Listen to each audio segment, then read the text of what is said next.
¿Qué tal, jóvenes? Bienvenidos a este video de México Contemporáneo. Vamos a revisar el tema 5 del módulo 1, que es la segunda intervención francesa, el segundo imperio mexicano, para entender cómo es que se da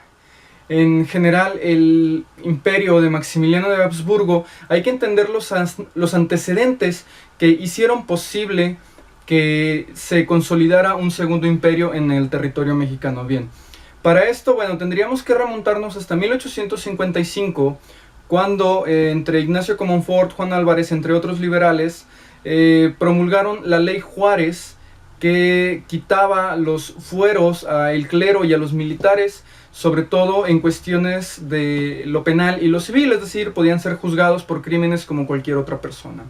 lo cual pues no ayudó mucho a conciliar las pugnas entre los dos bandos de liberales y conservadores. Otro documento que también fue importante para desatar lo que vamos a ver un poquito más adelante fue la Constitución de 1857, de corte totalmente liberal. Contrario a esta constitución, bueno, el general Félix Zuloaga en 1857, en diciembre, promulga el Plan de Tacubaya, que se opone en realidad a la Constitución de 1857, con lo que va a iniciar una nueva pelea entre liberales y conservadores, conocida como la Guerra de los 3 años o las Guerras de Reforma, la Guerra de Reforma, que va a durar de 1858 a 1860, que en realidad no son 3 años completos, pero bueno, es lo que dura la guerra conocida como Guerra de los 3 años. Esta guerra de reforma va a debilitar la estructura política, social y económica de nuestro país, lo que va a hacer que se gesten las condiciones necesarias para que el emperador Napoleón III pues vea una clara oportunidad de invadir América, entrando aquí por México, ¿no? Una vez terminada la Guerra de Reforma en 1861, en ese entonces presidente Benito Juárez, en julio declara que va a dejar de pagar la deuda externa contraída por gobiernos conservadores como el de el mismo Zuloaga o el de Miramón, entre otros,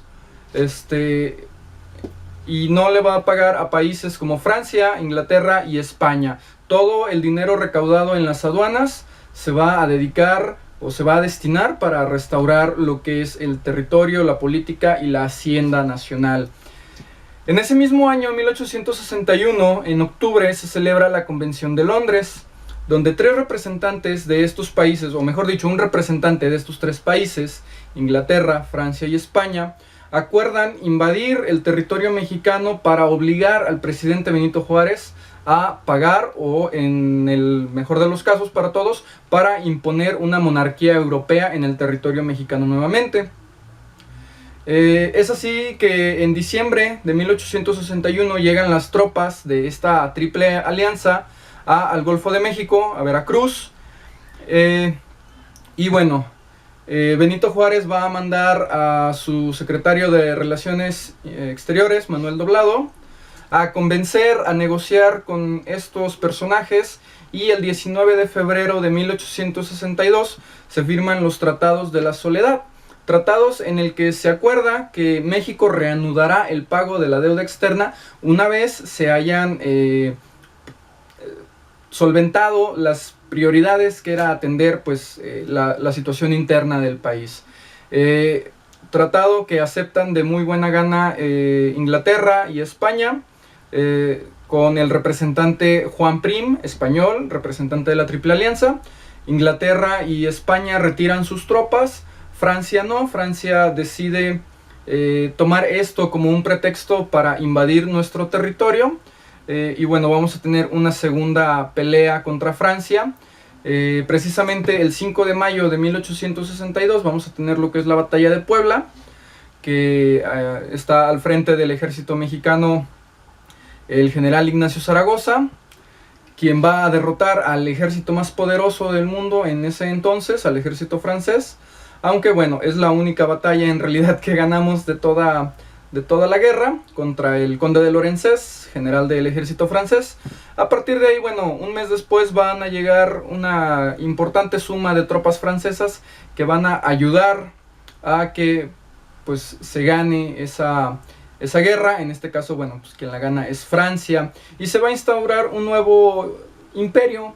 a partir de 1864 y hasta 1867. Se designa a Maximiliano de Habsburgo como uno de los, o el mejor candidato a emperador de México. Y bueno, en este caso Austria, de donde era este personaje Maximiliano, acepta de buena gana que se lleven a Maximiliano aquí, o mejor dicho, que se traigan a Maximiliano a América, a México particularmente, porque así él renunciaba a todos sus derechos de nobleza en Austria, lo cual, bueno, lograba que se deshicieran de la oveja negra de la familia, ya que Maximiliano, al ser ilustrado y de ideas muy liberales, pues no era muy bien visto en realidad por la nobleza europea, por todas las familias reales, ya que pues tenía ideas muy radicales en cuanto a lo que era el gobierno. Y bueno, al llegar aquí a México, él continúa de hecho con el proyecto liberal de todo este sistema que ya se venía trabajando. Incluso hace uno de los algo que nunca se había hecho ni siquiera con las reformas liberales, ni siquiera con los gobiernos republicanos federales, que es atender las peticiones de los pueblos de indios o los pueblos indígenas en cuanto a su afectación con la ley de desamortización de las tierras, donde sus pueblos que originalmente eran ejidos y se fraccionan y los empiezan a perder, pues él atiende estas controversias. E incluso hay un personaje nahuatlacto de apellido Chimalpopoca que va a ser intermediario entre el gobierno de Maximiliano y los pueblos indígenas, cosa que nunca se había hecho. Y bueno, empieza con la construcción del ferrocarril Veracruz-México. Y pues en realidad no es el emperador que todo el mundo esperaba, es un emperador de hecho de corte liberal, lo cual pues le va a negar el apoyo al final de toda el ala conservadora. Y bueno, el hecho de que el imperio alemán en aquel entonces se rebelara contra Francia hace que Napoleón III retire sus tropas, o un gran número de tropas de aquí de México, y el hecho de que termine la guerra de secesión en Estados Unidos también ayuda a que el presidente Johnson trate de restablecer la doctrina Monroe. Recordemos, es América para los americanos. Por lo tanto, Estados Unidos va a empezar a brindar su apoyo al gobierno liberal republicano, que querían emular el sistema político económico de Estados Unidos, un sistema político económico muy capitalista en realidad, muy dado al comercio exterior, etc. Y que bueno, va a terminar todo esto el 19 de junio de 1867 con Maximiliano de Habsburgo, un personaje de apellido Mejía y el mismo Miramón, fusilados en el Cerro de la Campana. Y es el segundo imperio que atraviesa México con sus antecedentes. Sus antecedentes, bueno, pues son la ley Lerdo, la ley Juárez, la ley Iglesias, la Constitución de 1857 y la Guerra de Reforma como tal, ¿no? Es lo que va a dar el caldo de cultivo necesario para que se dé el segundo imperio mexicano con Maximiliano de Habsburgo, que va a ser conocido como Maximiliano I de México, segundo emperador,